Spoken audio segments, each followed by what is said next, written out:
Assalamualaikum warahmatullahi wabarakatuh. A'udzu billahi minasyaitonir rajim. Bismillahirrahmanirrahim. Alhamdulillahi rabbil alamin, wassalatu wassalamu ala asyrafil anbiya'i wal mursalin sayyidina Muhammadin wa ala alihi wa sahbihi ajma'in. Subhanaka la ilma lana illa ma 'allamtana innaka antal alimul hakim. Wala hawla wala quwwata illa billahil aliyyil azim. Rabbi shrah li sadri wa yassir li amri wahlul 'uqdatam min lisani yafqahu qawli وسدد لساني واهد قلبي بحق نبيك محمد صلى الله عليه وسلم. اللهم أغرنا بالعلم وزينا بالحلم وأكرمنا بالتقوى وجملنا بالعافية.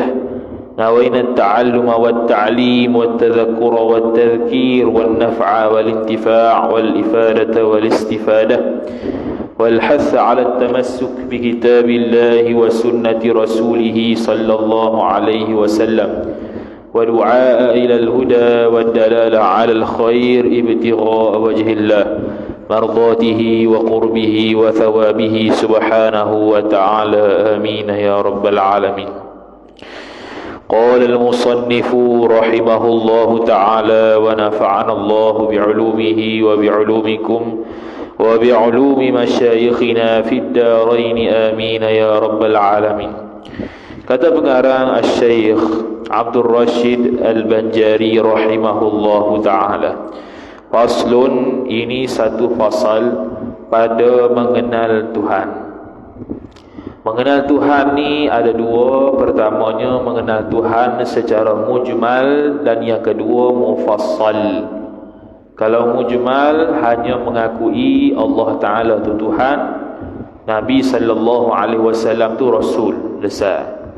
Adapun iman mufassal, maka dia perlu perincikan setiap daripada rukun iman yang diiktikadkan.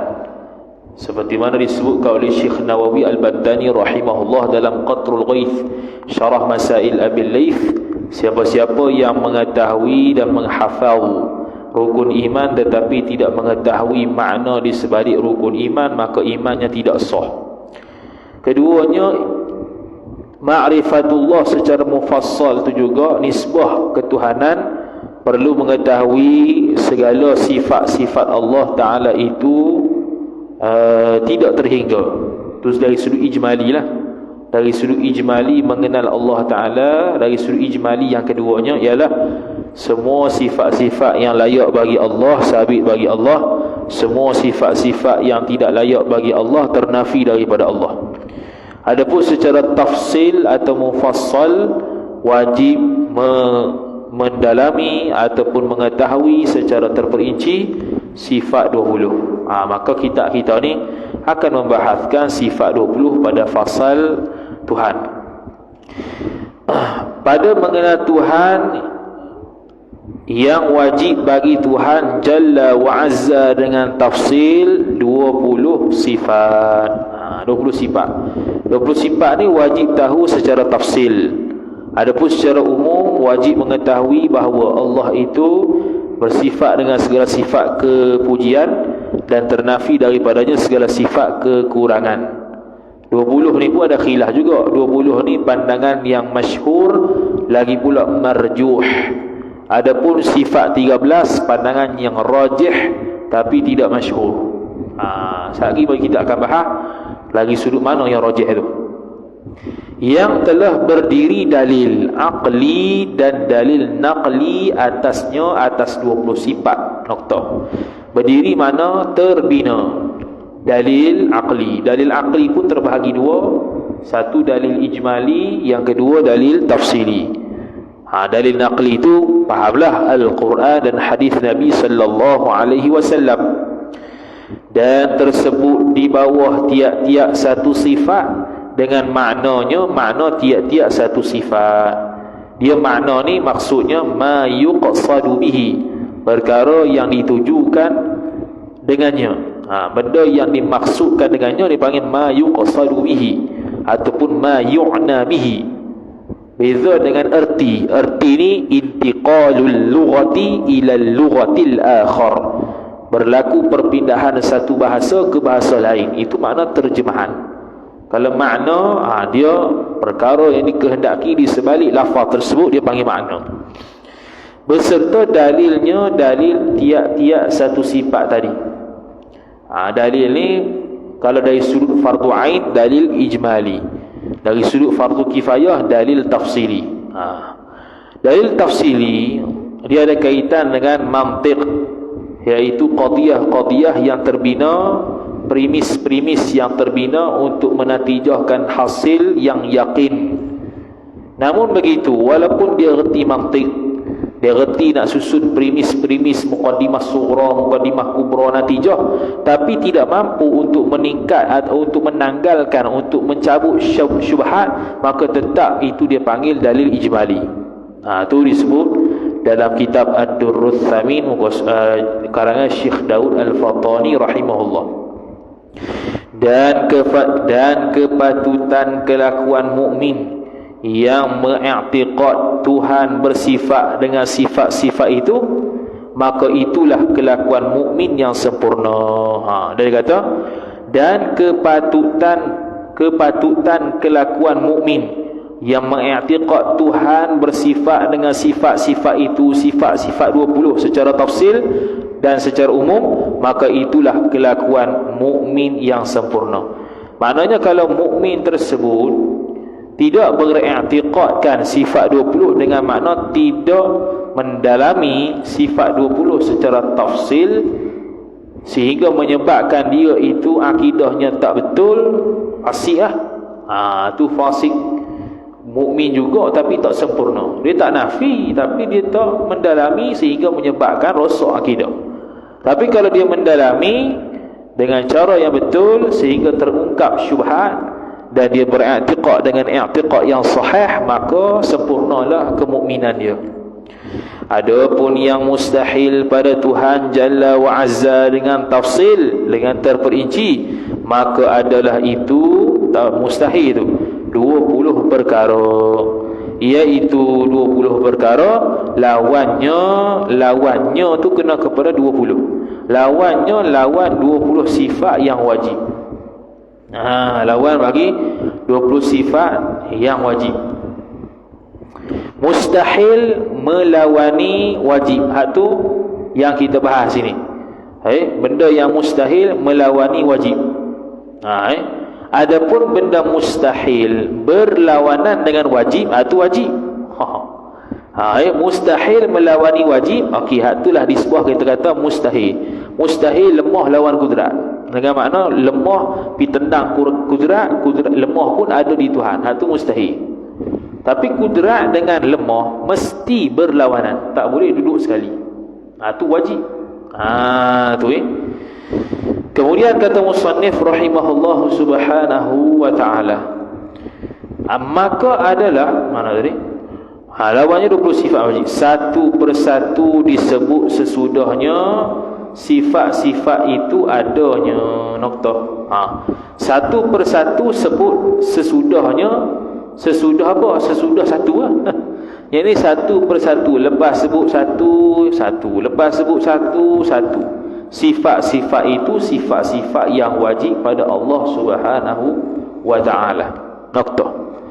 Adapun yang mustahil pada Tuhan Jalla wa Azza dengan ijmal, tadi dengan tafsil, iaitu hak mustahil itu yang ada dalam perkataan munazzahun an kulli naqsin fama khatara bil bali.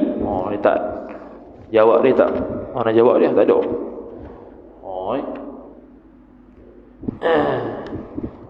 Dia kata munazzahun an kulli naqsin, artinya maha suci Tuhan daripada tiap-tiap sifat kekurangan.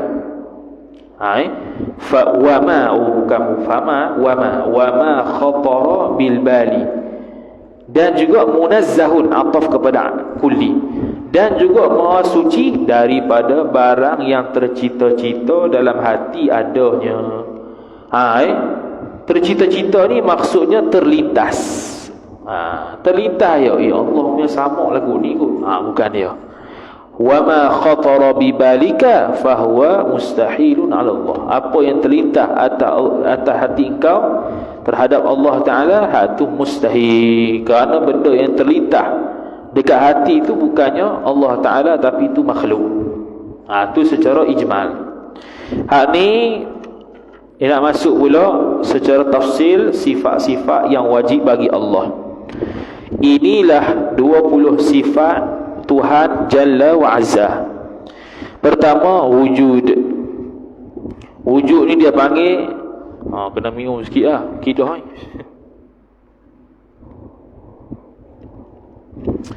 Okey, wujud.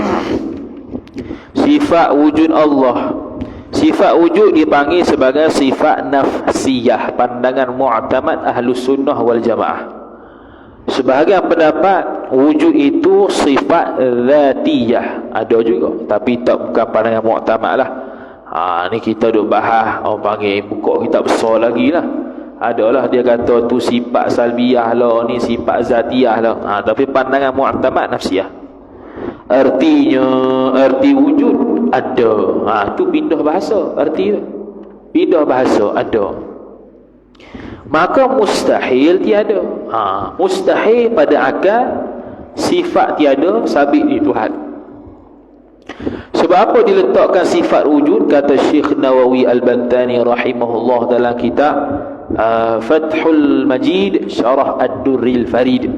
Didahulukan sifat wujud kerana ittifaq, sepakat semua agamanya bahawasanya Tuhan tu ada. Tuhan tu ada, walaupun Tuhan tu beza-beza lah etika mereka, tapi Tuhan tu mesti ada. Kecuali seorang lah mulhid, orang yang etis tak percaya Tuhan. Lain pada etis, agama-agama mana pun dia akan pasti percaya Tuhan tu wujud. Jadi sifat wujud ini menafikan pendapat yang mengatakan Tuhan tidak wujud. Bahkan Asy'ariyah, orang yang mengatakan Asy'ariyah mengatakan tidak ada Tuhan, tu lagi tak betul lah. Kita bukan bahas tak ada Tuhan, kita bahas Allah tu ada ke tak, dengan wujud Allah ada ke tak. Itu yang kita bahas. Allah ada ke tak? Allah ada. Siapa kata tak ada, kufur. Wujud Allah wujud ke tak? Wujud Allah tak wujud. Lepas tu amrun i'tibari ataupun hal. Kalau hal dia panggil hal nafsiyah.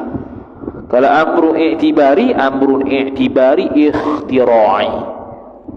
Ikhtira'i pula intiza'i. Silap. Tu dalil dalilnya, dalil wujud tu firman Allah Subhanahu wa taala. Ni satu-satunya kita jauhi, letak dalil naqli. Syekh Nawawi Al-Bantani rahimahullah sebut dalam kitab Tijanud Darari, syarah kepada Risalah At-Tauhid lil Imam Al-Bajuri. Kita baca khatam dah dekat YouTube ada. Dia sebut bahawasanya dalil ni boleh dua, sama ada dalil aqli ataupun dalil ijmali. Boleh belaka. Cumanya ulama-ulama kita meletakkan dalil aqli kerana sifat-sifat Allah Subhanahu wa taala sudah ambil daripada Quran. Dia punya istimdad, tempat ambilan sifat 20 daripada Quran. Kemudian kita dalilkan dengan Quran pula. Seolah-olah Quran kita ambil daripada Quran, kita guna dalil yang sama. Seolah-olah kita kata Quran sebut hak ni, dalilnya Quran sebut hak ni. Jadi Quran dalil dengan Quran. Sedangkan kenyataan Quran sudah jelas. Yang perlu dalil ni benda yang tak jelas. Jadi kita ambil dah sifat 20 daripada Quran. Tu kita dalil dengan Quran pula. Seolah-olah kenyataan mafhum daripada Quran tu tak jelas. Perlukan dalil Quran untuk menjelaskan. Ada, kita memerlukan dalil akal untuk menyokong benda yang sabit dalam Quran. Supaya kita i'tiqad sifat Tuhan bukan sebab kerana semata-mata disebut dalam Quran, bahkan memang sungguh Allah Ta'ala bersifat demikian. Itu nak menguatkan lagi sifat wujud Allah Subhanahu wa Ta'ala. Apa dia nak sebut? Jadi dari disebut firman Allah Subhanahu wa taala, allazi khalaqas samawati wal arda wa ma bainahuma. Artinya Allah taala jualah yang menjadikan 7 lapis langit dan bumi dan barang yang antara keduanya langit bumi, yakni barang tu kena kepada segala benda-benda wujudi. Bintangnya, bulannya, matahari, hak tu berada di antara bumi dan langit. Adapun benda amrun i'tibari, khilaf ulama, adakah Allah Subhanahu wa taala cipta ta'alluq dengan kudrat ataupun tidak.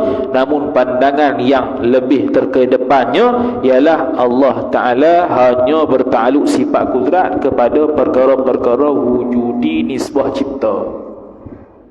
Bahkan Imam Asy-Syarqawi rahimahullah sebut dalam Hasyiah Asy-Syarqawi 'ala al-Hidhili, al-umuru li'tibariyatu laysat min maqduratillah.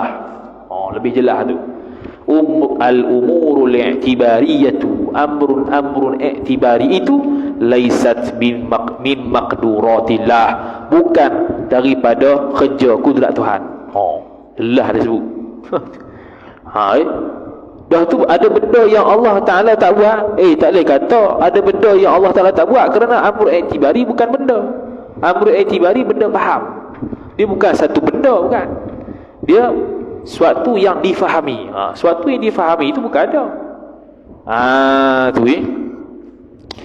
Dan patutlah bagi mukmin i'tiqad, berkeyakinan bahawa ia Allah. Dan patutlah bagi mukmin mengiktikad bahawa ia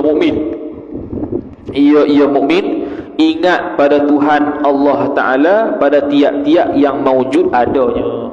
Ini kesempurnaan dari sudut beriman dengan Allah lah. Jadi setiap benda yang ada ni kita ingat Tuhan. Dia panggil apa tu? Wahdatus syuhud. Kalau nak jahat lagi, wahdatul wujud. Orang ahli sufi dia melihat semua kejadian Allah tu daripada Allah, jadi wahdatul wujud. Tu disebut oleh Imam Al-Bajuri rahimahullah dalam Tuhfatul Murid. Bukan wahdatul wujud dengan mana Allah bersatu dengan makhluk. Tu yang sesat lah. Wahdatul wujud dengan mana setiap pandangan kepada makhluk kita tuju pada Allah belaka. Tu wahdatul wujud yang betul. Ataupun istilah lain wahdatul syuhud. Kita nampak saksi makhluk, ingat Tuhan. Habis ya. Jadi wujud khilaf ulama, amrun i'tibari ke hal. Imam Abul Hasan Al-Asy'ari rahimahullah dia kata al-halu muhalun, hal-hal ni mustahil. Kerana hal ni ialah sesuatu yang berada di antara ada dengan tak ada. Itu hal. Jadi benda yang antara ada dengan tak ada, nak faham ke mana? Jadi Imam Abu Hasan Asy'ari kata hal ni tak ada. Ulama Asy'ariyah pula kata ada, al-hal tu ada. Al-hal tu benda yang sabit antara ada dengan tak ada. Nak kata ada, tak ada. Nak kata tak ada. Gitu. Itu pendapat yang kata ada hal, maka wujud ni salah satu daripada sifat hal. Dia panggil hal nafsiyah. Jadi amru i'tibari sungguh, hal sungguh. Bila amru i'tibari sungguh, hal tu sungguh, maka dia tidak mawjud. Setiap benda yang sungguh tak mesti ada. Setiap benda yang ada mesti sungguh. Jadi amru i'tibari contohnya benda yang kita faham di akal. Kalau formulanya ialah amru i'tibari ni nampak macam tak ada, tapi bila kata tak ada kita sebut. Nampak dirinya tu macam tak ada, tapi bila kata-kata tak ada kita sebut. Contohnya pecah.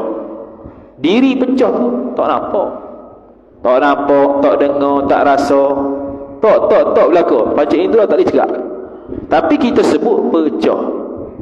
Faham daripada inkisar, terpecahnya apa kasara az-zujaj.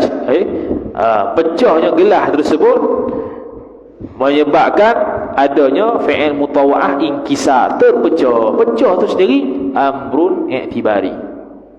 Sebab diri dia tu tak ada, tapi bila kata tak ada kita sebut ini pecah ni.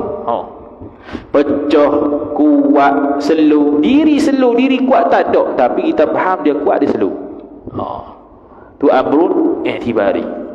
Adapun hal, rupa dia nampak macam ada, tapi bila tunjuk tak kena. 4 segi, 3 segi, nampak rupanya tu macam ada 4 segi, nampak jelas, tapi bila tunjuk 4 segi kena pada benda lain. Kena pada diri dinding, diri tiang, diri bola, diri rehat. Jadi khilaf. Pandangan mu'tamad, wujud tu amrun i'tibari, kerana hal tu mustahil. Atas pandangan yang kata hal tu mustahil, maka pandangan mu'tamadnya wujud itu adalah amrun i'tibari. Nombor 2, qidam. Masuk pula sifat salbiyah. Sifat salbiyah ini maksudnya adamus syai', tak ada sesuatu. Lepas tu kalau dia kata salbiyah ni, salaba dengan makna insilab, ternafi. Kalau mari ilmu makulat dia panggil makulat ayyan fa'ila, bukan makulah ayyaf'ala. Makulah ayyaf'ala dia perlu kepada fi'lul fa'il, perbuatan orang. Menendang bola, hak tu makulah ayyaf'ala, iaitu memerlukan perbuatan seseorang untuk tendang dan dia bergerak. Bila dia tendang, bila tendang dia gerak sendiri tanpa fi'lul fa'il. Ni dari sudut ilmu makulah, makulah ayyan fa'ila, dia bergerak dengan sendirinya tanpa ada fi'lul fa'il. Jadi contoh sifat salbiyah ini bukannya makulah ayyaf'ala, bukannya dia tu perlu kepada orang menafikan dia, tetapi diri sifat salbiyah itu maknanya kena kepada tidak sesuatu. Mafhum dia kena kepada tidak sesuatu. Dia panggil insilab atau wazan infial. Bila infial tidak berhajat kepada fi'lul fa'il, perbuatan pembuat. Maka sebab itulah kita tidak terjemah qidam itu dengan makna qidam tu dengan makna menafikan baharu, kan, tetapi ternafi baharu, bukan menafikan baharu. Qidam tu sedia. Sedia tu apa? Ternafi baharu. Botok tu apa? Ternafi rambut, bukan kita menafikan rambut. Botok tu dilalahnya, fahamnya kena kepada tok berambut. Tu dia panggil dalam mantik dilalah mutabaqiyah. Kalau salbiyah ni dilalah mutabaqiyah. Bila sebut satu perkataan kena pada dok. Mandul, dok beranak, salbiyah. Dok beranak tu salbiyah. Sebab apa? Mandul tu sifat salbiyah. Cuma bezanya sifat salbiyah bagi Tuhan wajib, sifat salbiyah bagi makhluk harus.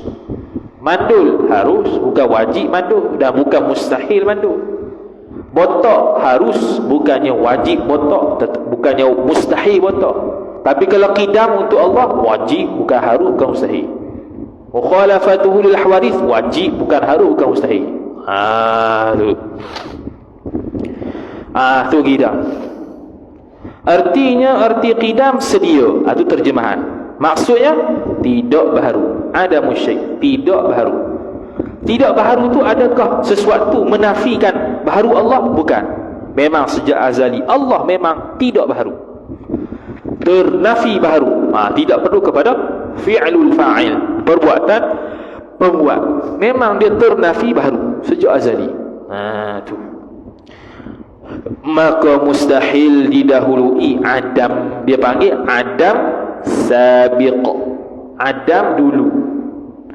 Dalilnya dalil qidam, firman Allah Subhanahu wa taala, huwal awwal wal akhir. Artinya, arti firman Allah, Allah taala jua yang terdahulu dan ia Allah jua yang terkemudian. Huwal awwal wal akhir. Jadi qidam ni ada perbahasan pula. Qidam zati, qidam sifati, qidam idhafi, qidam zamani. 4 itu disebut dalam kitab Syarah Jawharatit Tauhid, iaitu Hidayatul Murid Syarah Jauharatit Tauhid, syarah yang kedua bagi Imam Ibrahim Al-Laqani. Imam Ibrahim Al-Laqani dia buat matan Jauharatul Tauhid, dia syarah 3 kali. Syarah Sughra 2 jilid, syarah Mutawassit 3 jilid. Hak tu dia dalam nuskhah makhtutah lagi, tak ditulis lagi. Yang terbesar Umdatul Murid, hak tu 4 jilid. Paling besar kitab akidah yang paling besar dibahaskan dalam Jauharatul Tauhid ialah Umdatul Murid syarah Jauharatul Tauhid. Perbahasan cukup mendalam. Jadi dia kata mana tadi? Jadi qidam tu ada 4. Pertama, qidam zati. Qidam zati itu qidam yang sabit pada zat Allah. Zat Allah tu sendiri qidam. Yang kedua, qidam sifati. Qidam sifati ialah sifat-sifat Allah Ta'ala qidam. Semua sifat Allah qidam. Yang kedua. Yang ketiganya sifat pula. Yang ketiganya qidam zamani. Qidam zamani dari sudut masa lama. Sekurang-kurang lama tu setahun. Tu dia panggil qidam lah. Jadi kalau orang Arab sebut ana qadimun, bukan dia mengaku dia Tuhan. Ana qadimun makna aku lama dah. Ana qadimun huna. Aku lama dah duduk sini. Qadim ni sebuah zaman.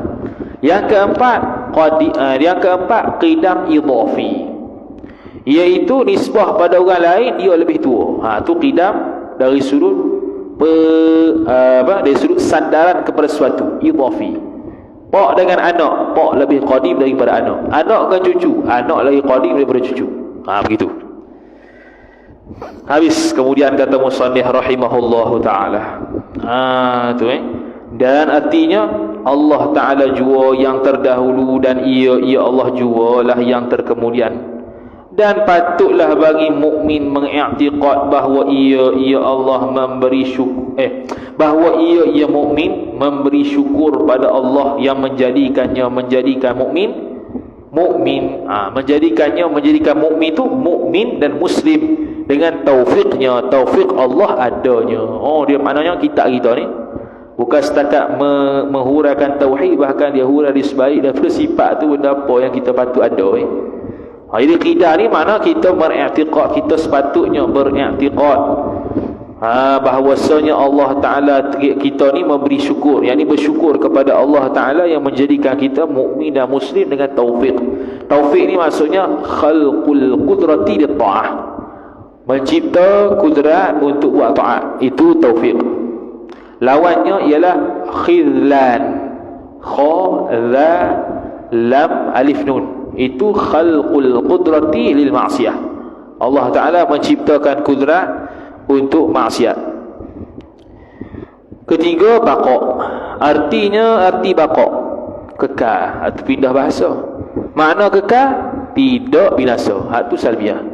Insilab, ternafinya, tak ada di belakang pada Allah, tu dia panggil qidam. Baqa.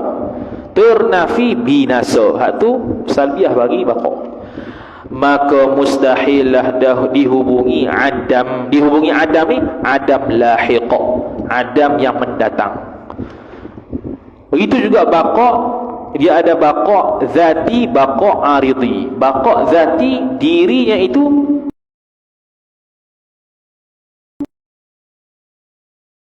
zat Allah dan sifat Allah kekal tanpa ada izin daripada siapa-siapa. Yang kedua dia panggil baqa aridi. Baqa aridi ni dia kekal tapi dengan izin Allah Subhanahu wa taala, seperti syurga, neraka, arasy, kursi dan sebagainya. Dalilnya, dalil baqa itu firman Allah Subhanahu wa taala, wa yabqa wajhu rabbika dzil jalali wal ikram. Wa yabqa wajhu fa'il, rabbi mudhafu ilaih, ka mudhafu ilaih, fi sifat, al-jalali mudhafu ilaih, wal ikrami ataf al-jalal. Artinya, arti firman Allah Subhanahu wa taala, kekallah zat Tuhanmu. Tengok dia terjemah zat, dia tafsirkan zat, bukannya wajah dengan makna muka.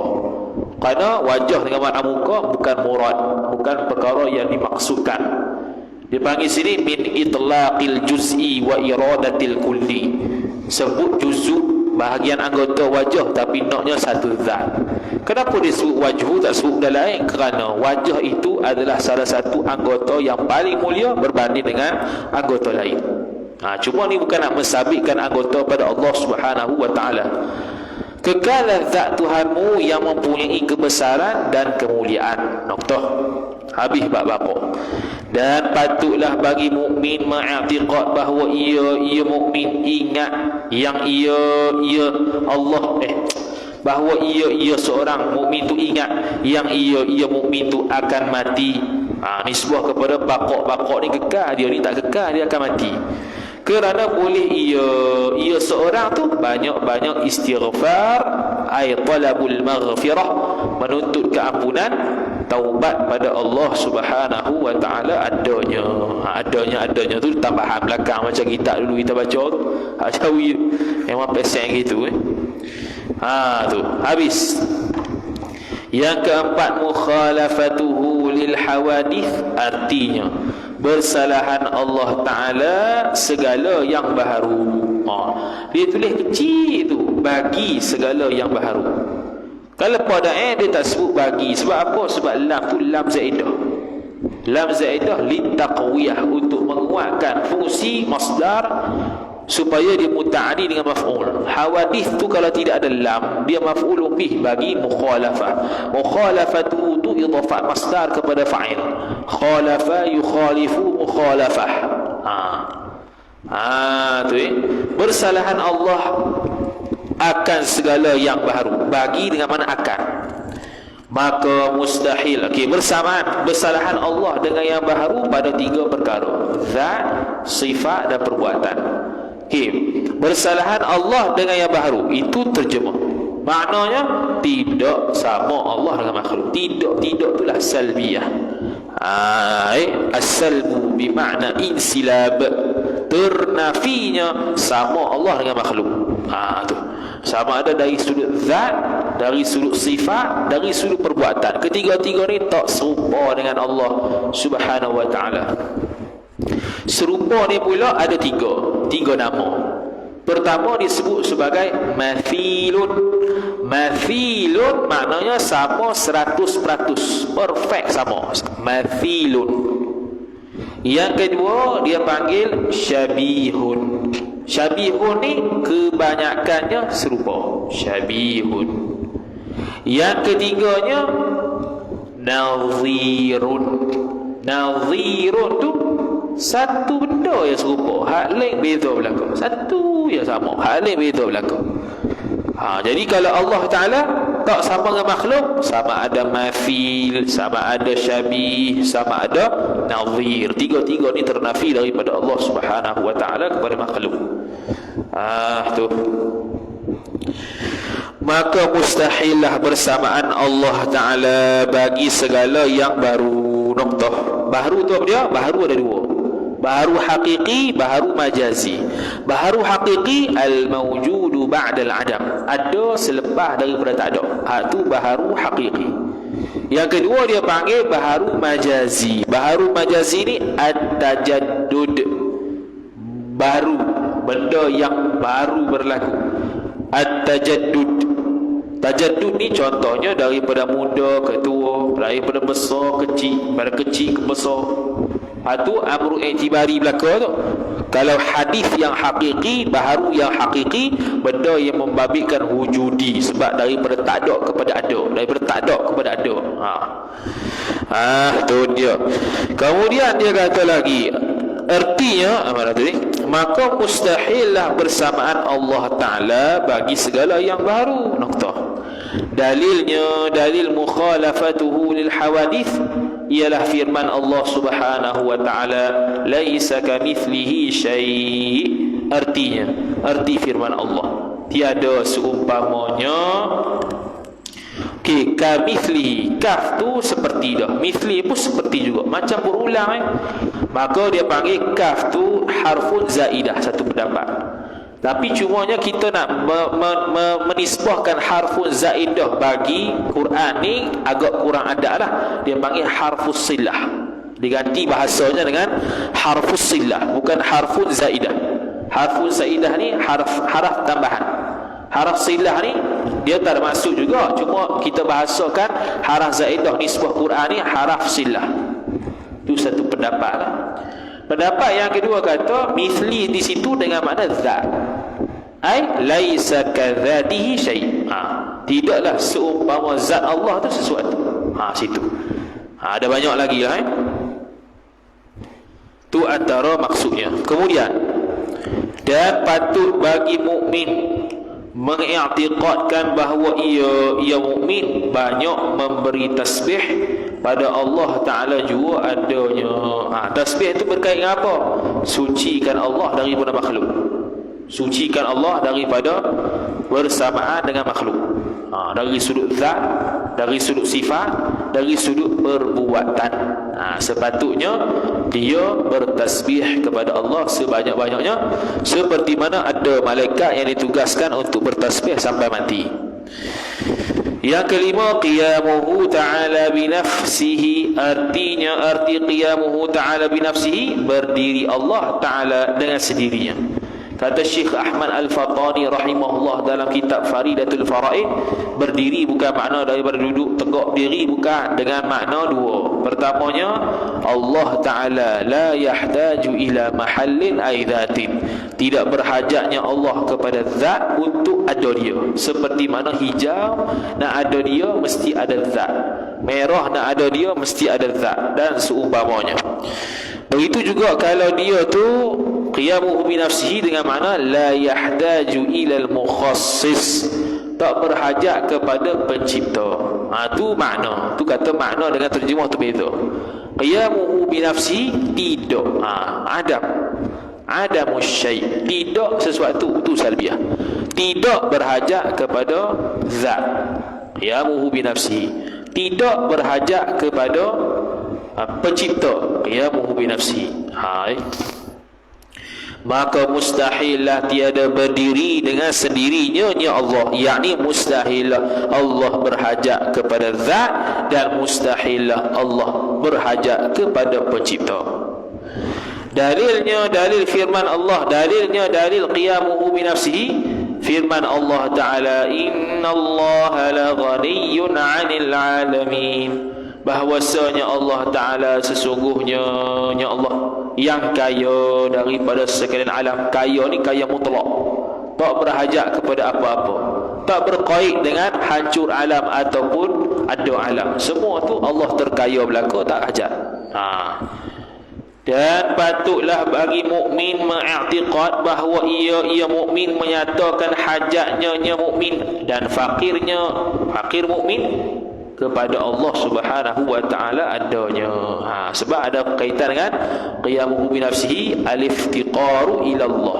Allah la yaftaqiru ila syai'in wala dhatin wala mukhassis. Tidak berhajat Allah kepada sesuatu, tidak berhajat kepada zat, tak berhajat kepada pencipta. Sebaliknya kita berhajat kepada Allah Subhanahu wa Ta'ala. Nombor 6, wahdaniyah. Arti wahdaniyah asa. Syekh Nawawi Al-Bantani rahimahullah sebut dalam kitab Tijanud Darari, syarah risalah At-Tauhid bagi Imam Al-Bajuri. Beliau menyatakan bahawasanya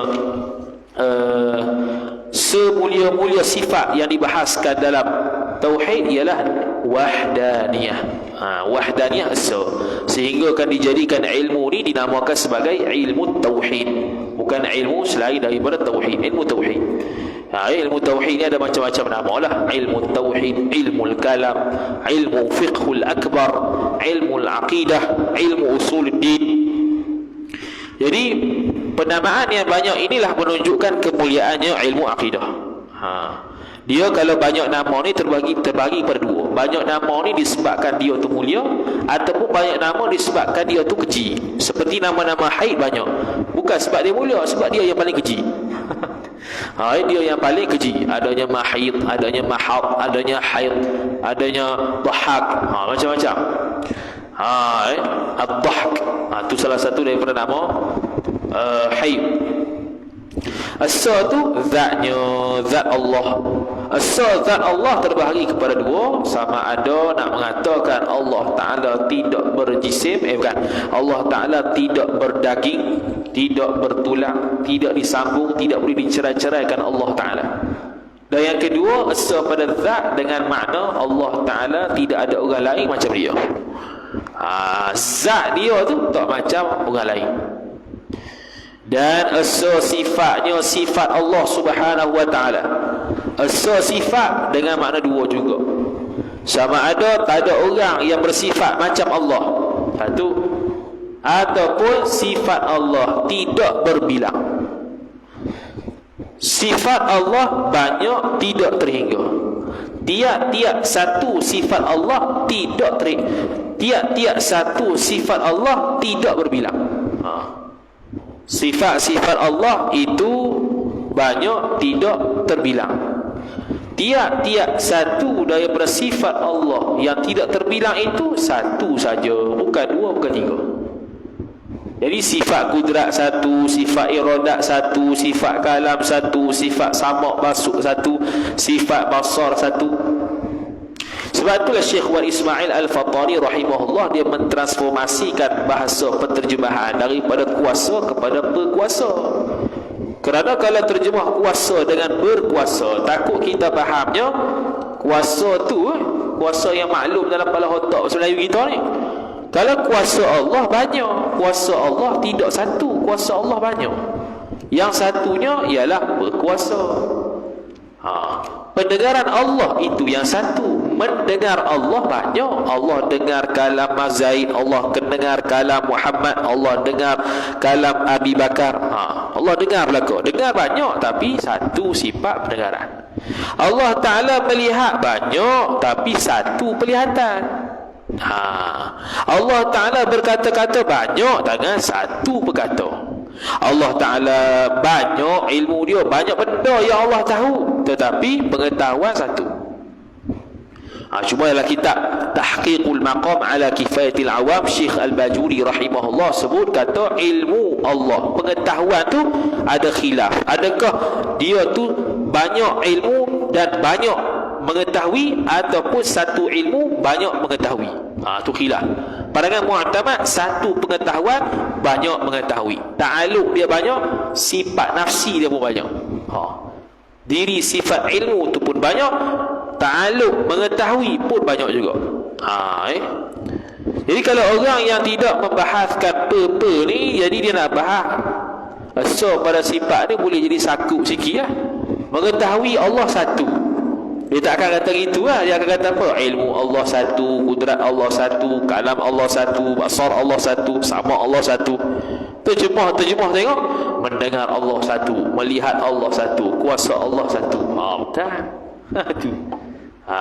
Tu Dan asa af'alnya af'al Allah, perbuatan Allah asa, nisbah orang lain tak ada beri bekah macam Tuhan. Tak ada benda lain makhluk Allah yang beri bekah macam Allah Subhanahu wa Ta'ala, tak ada. Maka mustahillah berbilang zatnya, zat Allah Subhanahu wa Ta'ala, atau sifatnya, sifat Allah Subhanahu wa Ta'ala, atau af'alnya, af'al Allah Subhanahu wa Ta'ala. Berbilang zat nisbah, ada zat lain sama macam Allah, ataupun zat Allah boleh dikerat, boleh dipotong, boleh dicantas. Tu Kalau dari sudut sifat Allah pula berbilang dengan makna tidak ada orang lain yang sifat dia macam Allah. Bukan dari sudut nama, dari sudut hakikat sama macam Allah. Kita nisbah nama sama saja sifat dengan Tuhan, tapi tak sama dari sudut hakikat. Tu macam kata Imam Asy-Syarqawi rahimahullah dalam Hasyiah Asy-Syarqawi Al-Hidhiri, dia sebut sifat kalam Allah laisa biharfin wala sautin, tidak berhuruf, tidak bersuara. Kalam kita pun tidak berhuruf, tidak bersuara. Sama. Hakikat pun nampak macam sama, tapi lain. Tidak berhuruf, tidak bersuara. Allah Ta'ala qadim, kita baharu. Sifat perkata Allah azali, alaibat baqa, kita fana, bakal binasa. Sifat perkata Allah tak serupa dengan baharu. Sifat perkata-kata kita sama dengan orang sebelah. Sifat perkata Allah esa satu, Itu pun soalan satu. Sifat perkataan Allah Ta'ala tidak dijadikan oleh orang lain. Sifat perkataan kita dijadikan oleh Allah Ta'ala. Betul dah sifat perkataan tu. Dalilnya, dalil pada sifat esa ni ialah firman Allah Ta'ala, Qul huwallahu ahad. Artinya, arti Qul huwallahu ahad, katakan olehmu, yakni wahai Muhammad, iaitu Allah tu, Allah Ta'ala tu Tuhan yang esa. Maktah habis. Lepas tu dia panggil suratul Tauhid, kerana surah ni banyak membahaskan berkaitan dengan Tauhid. Bahkan seluruh surah tu berkaitan Tauhid, tak ada satu berkaitan fiqh tasawuf. Artinya, katakan olehmu, mana? Okey, habis. Dan patutlah bagi mukmin mengiktikad bahawa ia seorang mukmin melihat af'alullah Ta'ala juga atas tiap-tiap sesuatu kejadian adanya. Ni masuk wahdatul wujud juga. Dia melihat setiap perbuatan Allah Ta'ala tu pada setiap kejadian Allah Ta'ala. Dia lihat Zaid, nampak, lihat ini perbuatan Allah. Lihat isteri sendiri, ingat ni perbuatan Allah. Semua kejadian Allah dia ingat ni perbuatan Allah Subhanahu wa Ta'ala, sama ada baik ataupun buruk. Ahlus Sunnah wal Jamaah, baik dan buruk perbuatan Allah semuanya daripada Allah. Mu'tazilah, hak buruk mustahil bagi Allah Subhanahu wa Ta'ala, kerana akan menyebabkan Allah Ta'ala zalim. Itu tak betul lah. Itu Mu'tazilah. Yang ketujuh, kudrah. Masuk pula ma'ani. Ma'ani dia beza dengan salbiyah. Salbiyah dilalahnya dilalah mutabaqah, kena kepada dok. Bila kata qidam, dok baru, baqa, dok fana. Dok tu mutabaqah secara direct. Adapun sifat ma'ani dia kena secara dilalah iltizamiyah. Dilalah iltizamiyah, lazim malzum. Lazim daripada ada sabit sifat kudrat, maka mestilah dia tu tidak lemah. Jadi kudrat bukan direct langsung kena kepada dok lemah, bukan. Sebab kudrat sifat wujudi. Sifat ma'ani ini sifat wujudi. Bila sifat wujudi, dia bahas sifat tu dulu. Faham sifat tu, barulah dia nafi hak sebaliknya. Artinya, arti kudrat berkuasa. Berkuasa Allah, hak ni terjemahan ta'alluq. Kuasa terjemahan thamaratus sifah. Thamaratus sifah ni kesan sifat. Sedangkan sifat ma'ani nak bahas sifat ma'ani. Kalau Syekh Wan Ismail Fatani dia sebut berkuasa. Berkuasa Allah bukan satu, tapi berkuasa Allah satu, berkuasa Allah banyak. Maka mustahillah lemah. Noktah. Lemah tu wujudi. Dia ghalibnya, lawan bagi sifat ma'ani wujudi juga. Ghalibnya begitu. Cuma dia ma'dum, dia tak ada lah di Tuhan. Kalau kudrat wujudi lagi pula mawjud. Wujudi lagi pula mawjud. Kita dah terang dulu dalam kitab Paku Iman masa ilmu tu apa beza wujudi, amr i'tibari, mawjud, ma'dum dengan adami. Habis. Kemudian kata musannif rahimahullahu ta'ala, maka mustahillah lemah. Noktah. Dalilnya dalil kudrah firman Allah Subhanahu wa ta'ala, innallaha ala kulli syai'in qadir. Artinya, arti firman Allah bahawa Allah Ta'ala atas tiap-tiap sesuatu. Sesuatu ni sesuatu yang mungkin, bukan mustahil, bukan wajib. Ta'aluk ni kata Imam Asy-Syarqawi rahimahullah tidak pernah dibahaskan dalam pada zaman sahabat Nabi SAW. Bahkan tauhid zaman sahabat, qul huwallahu ahad. Tapi disebabkan makin banyak masa, peredaran masa, makin banyak syubhat, maka makin payah untuk dibahaskan berkaitan tauhid sebab nak menolak syubhat. Syubhat makin banyak berlaku, maka makin dalamlah perbincangan tauhid. Maka sebab itulah tidak memadai dengan qul huwallah. Namun pembelajaran berkaitan ta'aluk sifat tetap tidak wajib kalau tidak tersalah. Kalau salah dengan sebab tak tahu ta'aluk, jadi masalah lah akidah dia lagi. Jadi antara ta'alluq kudrat ialah dia bertakluk dengan benda mungkin. Dia hanya buat benda yang harus. Jadi dia tidak buat benda wajib, dia tidak buat benda mustahil. Amat kuasa dotah. Dan patutlah bagi mukmin mengiktikad bahawa ia seorang bertawaduk. Maka tiadalah takabur dan tiada membesarkan diri. Membesarkan diri atau muradif. Dan banyak takutnya seorang kepada Allah Ta'ala. Sebab apa? Sebab dia tahu kata ada sabit sifat kudrat. Allah maha kuasa segala-galanya. Allah beri kekuatan untuk buat baik, Allah beri kekuatan boleh juga untuk buat jahat.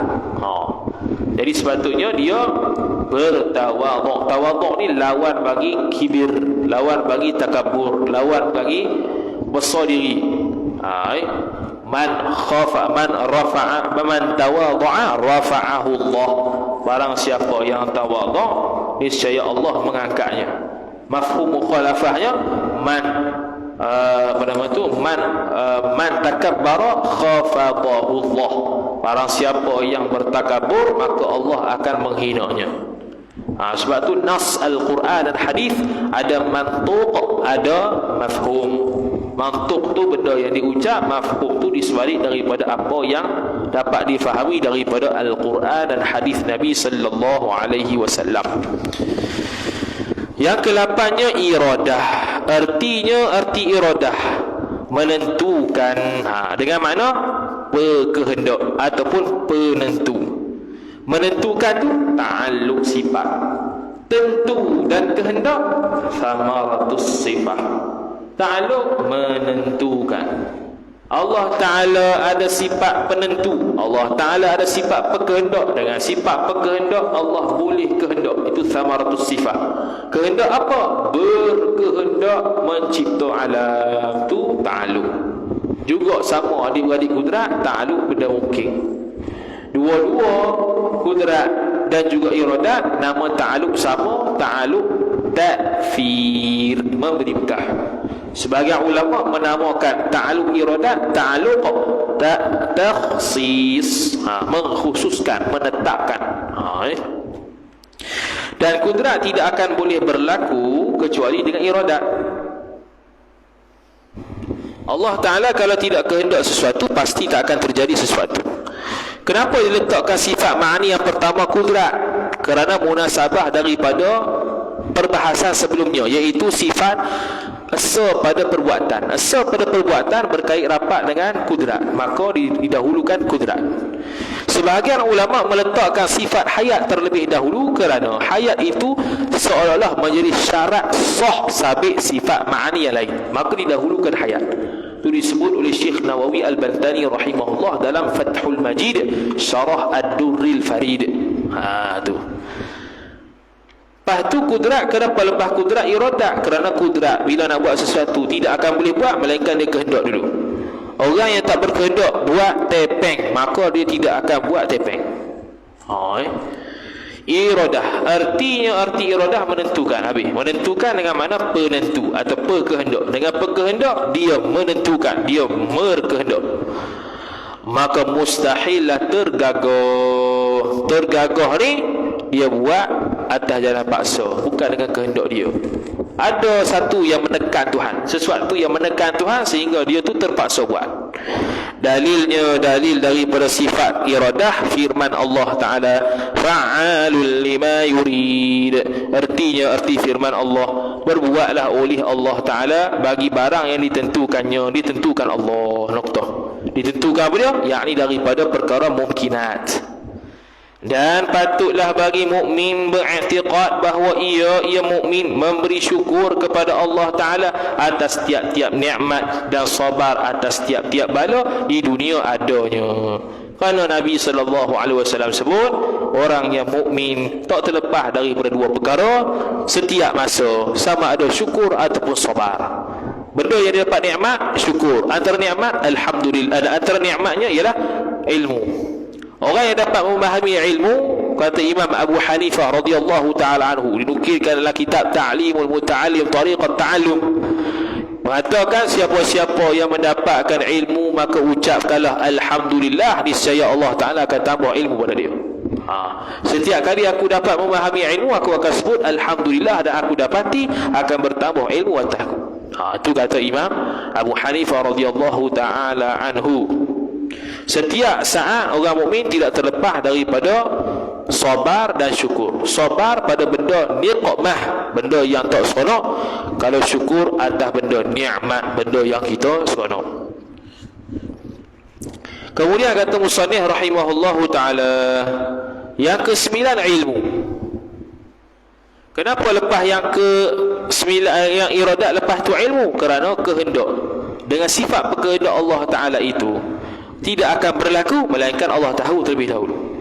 Orang yang nak buat tepeng, mesti dia tahu tepeng dulu, baru dia kehendak. Tak ada dia tu jahil tentang tepeng, dia pun minta tepeng. Dia tak tahu kewujudan tepeng. Mana boleh dia minta tepeng? Jadi kalau Allah Ta'ala tidak tahu alam macam mana, bagaimana dia kehendak untuk buat alam, apatah lagi buat alam sungguh. Lagi dia tak boleh. Jadi bergantungnya kudrat dan iradat kepada ilmu Allah. Tapi kita kena tahu kudrat, iradat, ilmu dan segala sifat Allah qadim, bukan ada tertib. Yang kita tertibkan ni dia panggil tertib zikri. Tertib untuk sebut mana dulu, sekadar sebut mana dulu. Bukan makna kudrat, hayat mari dulu, kemudian ilmu, kemudian iradat, kemudian kudrat. Bukan. Semua tu qadim belaka sekaligus. Cuma nak faham ke kita bagaimana fungsinya sifat Allah, dia kena satu. Artinya arti ilmu tahu tu terjemahan samaratus sifah. Terjemahan sifatnya pengetahuan. Dengan sifat pengetahuan Allah tahu. Allah tahu apa? Allah mengetahui. Hak tu ta'alluq. Mengetahui segala sifat yang wajib. Segala sifat yang wajib lah. Mengetahui benda yang wajib pada akal, benda mustahil pada akal, benda harus pada akal. Tahu belaka? Tahu. Benda wajib tahu, benda mustahil tahu. Benda mustahil Allah Ta'ala tahu bahawasanya benda tu tak ada. Dan kalau ada, benda tu jadi apa? Tu tahu mustahil. Dalam Quran sebut lau kana fihi ma alihatun illallahu la fasadata. Kalaulah di atas dunia, dari langit ni ada dua Tuhan masing-masing, niscaya rosak langit bumi. Berlaku tak? Tak berlaku. Benda mustahil. Cuma Allah Ta'ala tahu akibat daripada benda mustahil kalau berlaku. Maka mustahillah jahil. Mustahillah jahil. Jahil ni lawan bagi ilmu. Jahil ni ada dua. Jahil murakkab, jahil basit. Jahil basit, jahil selapih. Dia tahu kata dia tak tahu. Bila orang bagi tahu dan dia pun tahu. Tu jahil basit. Dia tahu kata dia tak tahu, dan orang bagi tahu dia dan dia pun tahu. Tu jahil basit. Jahil murakkab ialah dia tak tahu kata dia tak tahu, dan orang bagi tahu dia tetap dalam keadaan tidak tahu dan tak mau ambil tahu. Tu jahil murakkab. Tu. Ada satu lagi jahil muka'ab. Jahil muka'ab, dia tak tahu, dan dia tak tahu bahawasanya dia tak tahu, dan dia bagi tahu orang kata dia tahu. Tu jahil muka'ab. Itu mustahil bagi Allah. Dan begitu juga syak, dhan, waham, itu berada pada makna jahil, juga mustahil pada Allah. Begitu juga ilmu di sisi manusia, ilmu kasbi, ilmu nazari, ilmu badihi, ilmu daruri, walaupun dipanggil ilmu, nisbah Allah jahil. Jadi jahil ni banyaklah pula. Allah Akbar. Kemudian dia kata, dalilnya dalil ilmu Allah, wallahu bikulli syai'in alim. Artinya bermula Allah Ta'ala dengan tiap-tiap sesuatu yang amat mengetahui. Tiap-tiap sesuatu, yakni mustahilat, wajibat, mungkinat. Tu tiga tu. Kemudian, dan patutlah bagi mukmin mengiktikad bahawa ia mukmin amat takut membuat maksiat kerana Tuhannya Tuhan mukmin mengetahui akan halnya mukmin itu adanya. Ini hasil daripada pembelajaran sifat ilmu. Kita elok daripada berbuat maksiat kepada Allah Subhanahu wa taala zahiran wa batinan, zahir dan batin hati. Tu dia bagi faedah sikitlah hasil daripada belajar sifat 20. Yang ke-10-nya hayat. Arti hayat hidup. Hidup ni thamaratus sifah. Perhidup itu sifat ma'ani. Adapun ta'aluk tidak ada pada sifat hayat. Jadi tidak ada menghidup. Menghidup tak ada. Menghidup tu ta'aluk sifat kudrat, bukannya hayat. Maka mustahillah mati. Mati itu sifat wujudi. Dalam kitab Tuhfatul Murid syarah kepada Jauharatul Tauhid, Imam Ibrahim Al-Bajuri rahimahullah ta'ala sebut dalil ahli sunnah wal jamaah kata mati itu wujudi ialah khalaqal mauta wal hayata. Allah Ta'ala menciptakan mati dan hidup. Jadi cipta-cipta ni benda wujudi. Hayat pun wujudi, mati pun wujudi. Cuma mati ni wujudi tapi ma'dum, tak ada di Tuhan. Kalau hayat wujudi, jenis ada, tapi mawujud di Tuhan, ada di Tuhan. Ya.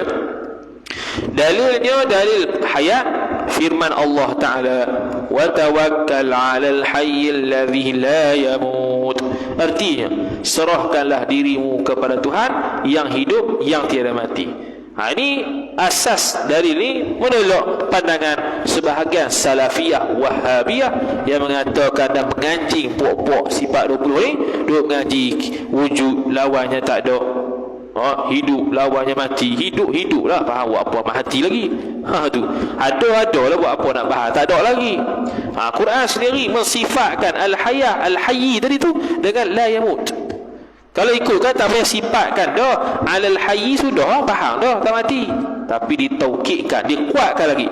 Jadi alladhi itu sifat al-hayyi, alladhi itu dipanggil sifatun kasyifah. Sifat nak menjelaskan dan membuka lagi keterangan al-hayyi dengan mana tak hidup. Dengan mana tak mati, silap. Dengan mana tak mati. Tu Kata Imam Asy-Syarqawi rahimahullah dalam Hasyiah Asy-Syarqawi 'ala al-Hidi, kenapa kita belajar wajib lawannya mustahil? Kenapa? Kerana dalam ilmu usuluddin ni bahayanya cukup besar kalau silap. Bahayanya cukup besar kalau tersilap. Jadi kalau kita belajar hak wajib dan mustahil, hak mustahil, bukan kita i'tiqad mustahil, tapi nak menafikan mustahil, nak mensabitkan wajib, dia dapat menguat dan memantapkan lagi akidah. Kerana lama yang tergelecuh dalam berakidah, bahaya tergelecuh dalam berakidah menyebabkan para ulama menguatkan lagi perbahasan sifat dengan menafikan sifat-sifat yang mustahil yang perlu kita nafikan. Habis. Dan patut bagi mukmin mengiktikad bahawa ia seorang menyerahkan diri seorang kepada Allah Ta'ala. Ni tawakal, tafwid. Wa ufawwidu amri ila Allah. Aku serah kepada urusanku kepada Allah yang maha hidup. Allahu la ilaha illa huwal hayyul qayyum. Sifat ayat sama. Wallahu a'lam. Ada soalan?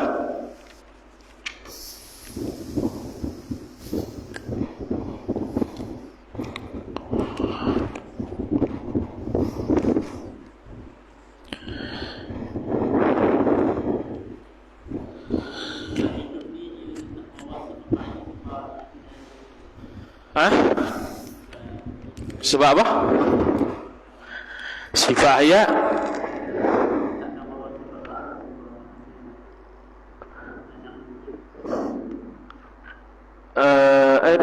tetap dalil akli ada juga. Dalil akli lebih kuat daripada dalil akli, sebab hayat tu dia panggil sifat muftaqirun ilaihi kullu ma siwa. Sifat yang mana makhluk selain Allah berhajat kepada Allah bersifat penghidup. Kalau Allah tidak bersifat penghidup, makhluk nescaya tak akan ada. Sebab kalau Allah tidak hidup, maka pasti tidak ada ilmu Allah, tidak ada iradan Allah, tidak ada kudrat Allah. Sebab tu dia panggil al-hayah itu salah satu sifat ma'ani yang sebahagian ulama dahulukan berbanding kudrat, sebab dia seolah-olah syarat sah pada akal makhluk yang kita ni untuk menyatakan sabitnya sifat-sifat ma'ani selain hayat.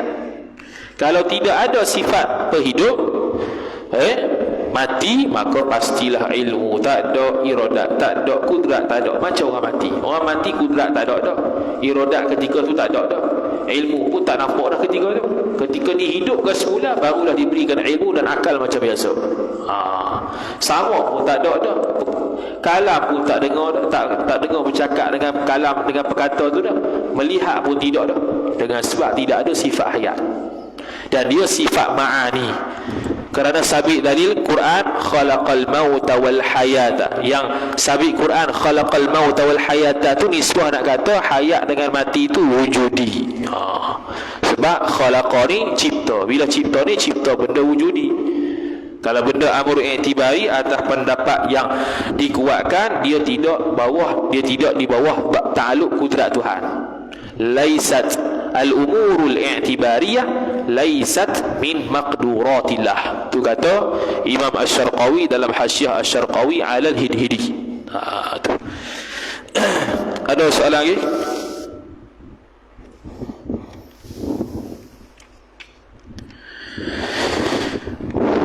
Ada? Wallahu a'lam. Sambung lepas 5 minit insya-Allah taala. Wa sallallahu ala sayyidina Muhammad wa ala alihi wa sahbihi wa baraka wa sallam.